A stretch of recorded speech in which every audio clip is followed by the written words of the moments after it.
بسم اللہ الرحمن الرحیم۔ السلام علیکم۔ حضرت موسیٰ علیہ السلام کا واقعہ۔ اللہ تبارک و تعالیٰ سورہ قصص میں فرماتے ہیں کہ فرعون نے ملک کے اندر لوگوں پر جرم کر رکھا تھا اور وہاں کے باشندوں کو گروہ گروہ میں بانٹ دیا تھا۔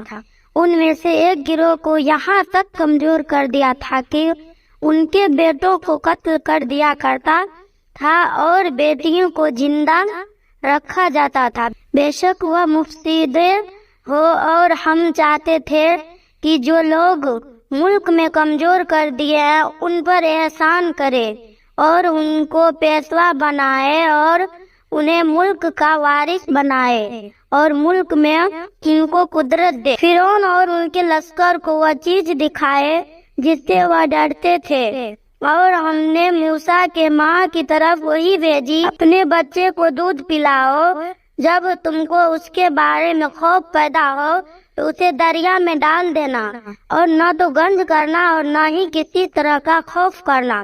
ہم ان کو تمہارے پاس پہنچائیں گے اور ان کو پیغمبر بنائیں گے۔ موسیٰ علیہ السلام کے والدہ نے ایک صندوق میں موسیٰ علیہ السلام کو رکھ کر دریا میں بہا دیا اور اپنی لڑکی جو کہ موسیٰ علیہ السلام کی بہن تھی ان سے کہا، تم دریا کے کنارے کنارے چلنا اور اس صندوق پر نظر رکھنا، یہ کہاں جاتا ہے۔ صندوق بہتا ہوا جب کنارے پر رکا تو اس کو فرعون کے سپاہیوں نے دریا سے نکالا اور جب ان کو کھول کر دیکھا تو ان میں معصوم بچے کو دیکھ کر حیران رہ گئے۔ وہ اس کو فوراً محل میں لے کر آئے اور فرعون کے سامنے بچے کو پیش کیا۔ جب اس بچے کو فرعون کی بیوی نے دیکھا تو وہ کہنے لگی، یہ بچہ میری اور تمہاری آنکھوں کی ٹھنڈک ہے، اس کو قتل مت کرنا، اس کو ہم پالیں گے اور اس کو اپنا بیٹا بنا لیں گے۔ لیکن وہ انجام سے بے خبر تھا۔ پھر ہم نے موسیٰ علیہ السلام کی والدہ کو وہاں بھیج دیا موسیٰ علیہ السلام کو دودھ پلانے کے لیے۔ اللہ کا وعدہ سچا ہے لیکن یہ اکثر نہیں جانتے۔ اور جب موسیٰ علیہ السلام جوانی کو پہنچے اور پھر ہم نے ان کو حکمت اور علم عنایت کی، ہم نیککاروں کو ایسا ہی بدلہ دیا کرتے ہیں۔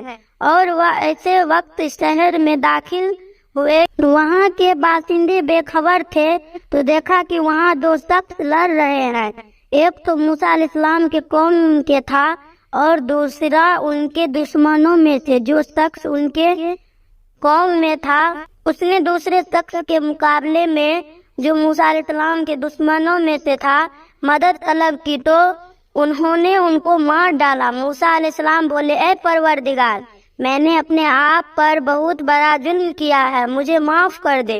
تو اللہ تبارک و تعالیٰ نے ان کو بخش دیا، بے شک وہ بخشنے والا مہربان ہے۔ کہنے لگے، اے پروردگار، تو نے مجھ پر مہربانی فرمائی ہے، آئندہ کبھی گناہگاروں کا مددگار نہیں بنوں گا۔ الغرض صبح کے وقت شہر میں ڈرتے ڈرتے داخل ہوئے کہ کیا ہوتا ہے تو اس نے دیکھا کہ وہاں وہی شخص تھا جس نے کل ان کو مدد مانگی تھی، پھر ان کو پکار رہا ہے۔ موسیٰ علیہ السلام نے ان سے کہا، تم تو صریح گمراہی میں ہے۔ جب موسیٰ علیہ السلام نے ارادہ کیا کہ اس شخص کو جو ان دونوں کا دشمن تھا پکڑ لے تو یعنی کہ موسیٰ علیہ السلام کا نام بول اٹھا، جس طرح تو نے کل ایک شخص کو مارا تھا اسی طرح چاہتے ہو کہ مجھے بھی مار ڈالو۔ تم تو یہی چاہتے ہو کہ ملک میں ظلم اور ستم کرتے پھرتے رہو اور یہاں نہیں چاہتے کہ نیک کاموں میں لگاؤ۔ ایک شخص شہر کی 200 طرف دوڑتا ہوا آیا اور بولا کہ موسیٰ، شہر کے رئیس تمہارے بارے میں صلاح کرتے ہیں کہ تم کو مار ڈالے، سو تم یہاں سے نکل جاؤ، میں تمہارا پیروا ہوں۔ موسیٰ علیہ السلام وہاں سے ڈرتے ڈرتے نکل گئے کہ دیکھے اب کیا ہوتا ہے اور دعا کرنے لگے، اے پروردگار، مجھے ظالم لوگوں سے نجات دے۔ اور جب مدین کی طرف رخ کیا تو کہنے لگے، امید ہے کہ میرا پروردگار مجھے سیدھا راستہ بتائے گا۔ اور جب مدین کے پانی کے مقام پر پہنچے تو دیکھے کہ وہاں کے لوگ جمع ہو رہے ہیں اور جانوروں کو پانی پلا رہے ہیں، اور ان کے ایک طرف دو عورتیں ہیں اپنے بکریوں کو روک کے کھڑی ہیں۔ موسیٰ علیہ السلام نے ان سے کہا تمہارا کیا نام ہے؟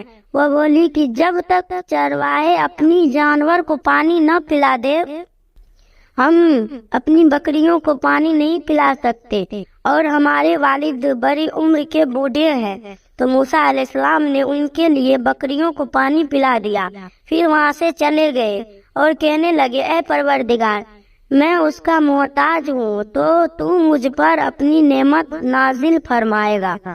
تو تھوڑی دیر بعد ان میں سے ایک عورت وہاں آئی اور موسیٰ علیہ السلام سے کہنے لگی تم کو میرے والد بلا رہا ہے کہ تم نے جو کل ہماری بکریوں کو پانی پلایا تھا اسی لیے ہمارے بابا تمہیں بلا رہے ہیں۔ وہ ان کے پاس آئے، ان سے اپنا ماجرا بیان کیا۔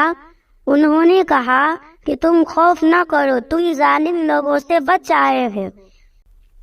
ایک لڑکی بولی ابا جان ان کو اپنا نوکر رکھ لیجئے، کیونکہ یہ بہت بہتر نوکر سارق ہے، دوان ہے، امانت دار ہے۔ انہوں نے موسیٰ علیہ السلام سے کہا میں چاہتا ہوں کہ میں اپنے دونوں بیٹیوں میں سے ایک کی تم سے شادی کر دوں، اس حق پر تم 8 برس میری خدمت کرو، اور اگر 10 سال پورے کر دو تو وہ تمہاری طرف سے احسان ہے۔ جب موسیٰ علیہ السلام نے مقدت پوری کر دی تو اپنے گھر والوں کو لے کر چل دیے۔ اللہ تعالیٰ سورہ طٰہٰ میں فرماتے ہیں کہ جب موسیٰ علیہ السلام نے آگ دیکھی تو اپنے گھر کے لوگوں سے کہا کہ تم یہاں ٹھہرو، میں آگ دیکھا ہوں، وہاں جاتا ہوں، شاید ان سے میں تمہارے پاس آگ کے انگارے لاؤں یا آگے کا راستہ معلوم کر سکوں۔ موسیٰ علیہ السلام وہاں پہنچے تو آواز آئی اے موسیٰ، میں تو تمہارا پروردگار ہوں اور میں نے تم کو مخاطب کر لیا ہے، جو حکم دیا جائے اسے سنو، بے شک میں ہی اللہ ہوں، میرے سوا کوئی معبود نہیں، میری عبادت کیا کرو اور میری یاد کے لیے نماز پڑھا کرو۔ اور موسیٰ یہ تمہارے دائیں ہاتھ میں کیا ہے؟ انہوں نے کہا یہ میرا عصا ہے، اس پر میں سہارا لے کر چلتا ہوں اور اسی سے اپنے بکریوں کے لیے پتے چارتا ہوں، اور ان سے میرا اور بھی کئی فائدے ہیں۔ اللہ تعالیٰ نے فرمایا اے موسیٰ اس کو زمین پر ڈال دو، تو انہوں نے اس کو زمین پر ڈال دیا اور وہ ناگہاں سانپ بن کر دوڑنے لگا۔ اللہ نے فرمایا اسے پکڑو اور ڈرنا مت، ہم اس کو ابھی اس کی پہلی حالت میں لوٹا دیں گے، اور اپنا ہاتھ اپنی بغل سے لگا لو، وہ کسی عیب اور بیماری کے بغیر سفید چمکتا دھمکتا نکلے گا۔ اور دوسری نشانی ہے اللہ تبارک و تعالیٰ سورہ الشعراء میں فرماتے ہیں اے موسیٰ تم ہارون کو ساتھ لے کر فرعون کے پاس جاؤ اور کہو کہ ہم تمام دنیا کے مالک کے بھیجے ہوئے ہیں، اسی لیے آئے ہیں کہ تم بنی اسرائیل کو ہمارے ساتھ جانے کی اجازت دے۔ فرعون نے اپنے درباری سے کہا یا پیغمبر جو تمہاری طرح بھیجا گیا ہے، موسیٰ علیہ السلام نے کہا اگر میں آپ کے پاس کچھ روشن چیز لاؤں تب تو یقین کر لیں گے۔ فرعون نے کہا اگر سچے ہو تو اسے لاؤ اور دکھاؤ۔ موسیٰ علیہ السلام نے اپنی لاٹھی زمین پر ڈالی تو وہ لاٹھی ایک اژدہا بن گیا، اور اپنا ہاتھ جب نکالا تو ستم دیکھنے والے نے دیکھا کہ وہ سفید ناگ کی طرح نظر آ رہا ہے۔ یہ دیکھ کر فرعون اپنے ساتھیوں سے کہنے لگا کہ یہ تو قابل فن ہے، جادوگر ہے، اور یہ جادو تو میرے جادوگر بھی دکھا سکتے ہیں۔ اگر تم میرے جادوگروں سے مقابلہ کرنا چاہتے ہو تو ایک مقرر دن پر آ جاؤ، تب پتہ چلے گا۔ تو جادوگر مقرر دن کے میعاد پر جمع ہو گئے اور فرعون سے کہنے لگے اگر ہم غالب رہے تو ہمیں صلہ بھی عطا ہو۔ فرعون نے کہا ہاں تم مقرروں میں بھی شامل کر لیے جاؤ گے۔ موسیٰ علیہ السلام نے جادوگروں سے کہا جو چیز تم ڈالنا چاہتے ہو ڈال دو۔ انہوں نے اپنی ہستیاں اور لاٹیاں زمین پر ڈالی وہ ایک سانپ بن گیا اور ادھر ادھر رینگنے لگا۔ تب موسیٰ علیہ السلام نے اپنا عصا زمین پر ڈالا تو وہ ایک بہت بڑا اژدہا بن گیا اور وہ جادوگروں کے بنے ہوئے سانپوں کو نگلنے لگا۔ یہ دیکھ کر سبھی جادوگر سجدے میں گر پڑے اور کہنے لگے، اے موسیٰ، ہم تمہارے تمام جہاں کے مالک پر ایمان لائے، ہم سے جو غلطیاں ہوئی ہیں ان سے توبہ کرتے ہیں۔ فرعون نے سبھی جادوگروں سے کہا، میں تمہارے ہاتھ اور ٹانگ کٹواؤں گا اور تم سب کو سولی پر چڑھا دوں گا۔ انہوں نے کہا، کچھ افسوس کی بات نہیں، ہم اپنے پروردگار کی طرف لوٹ جانے والے ہیں، ہمیں امید ہے کہ ہمارا پروردگار ہمارے گناہ کو بخش دے گا کیونکہ ہم اول ایمان لائے ہیں۔ اللہ فرماتے ہیں، ہم نے موسیٰ کی طرف وہی بھیجی کہ ہمارے بندوں کو راتوں رات لے کر نکل جاؤ۔ فرعون نے ان کو پکڑنے کے لیے اپنے سپاہی روانہ کی تو انہوں نے سورج نکلتے یعنی صبح کو ان کے تعاقب کیا۔ جب دونوں جماعت آمنے سامنے ہوئی تو موسیٰ علیہ السلام کے ساتھی کہنے لگے، ہم تو پکڑ لیے گئے۔ موسیٰ علیہ السلام نے کہا، ہرگز نہیں، میرا پروردگار میرے ساتھ ہے، وہ راستہ بتائے گا۔ اللہ تعالیٰ اسی سورہ کے آیت میں فرماتے ہیں، ہم نے موسیٰ کے طرف وہی بھیجی، اپنی لاٹھی دریا پر مارو۔ جیسے ہی موسیٰ نے اپنی لاٹھی دریا پر ماری تو دریا کا پانی پھٹ گیا اور بیچ میں ایک راستہ بن گیا۔ موسیٰ اور اس کے ساتھی نے اس راستے سے دریا پار کر لیا اور ہم نے ان کو بچا لیا۔ اور جب فرعون اور ان کے ساتھی سپاہی اسی راستے سے گزر رہے تھے تو ہم نے دریا کو حکم دیا، پہلے کی طرح ہو جاؤ۔ جیسے ہی دریا پہلے کی طرح ہو گئی تو فرعون اور اس کے ساتھی لشکر ساری فوج ڈوب گئی۔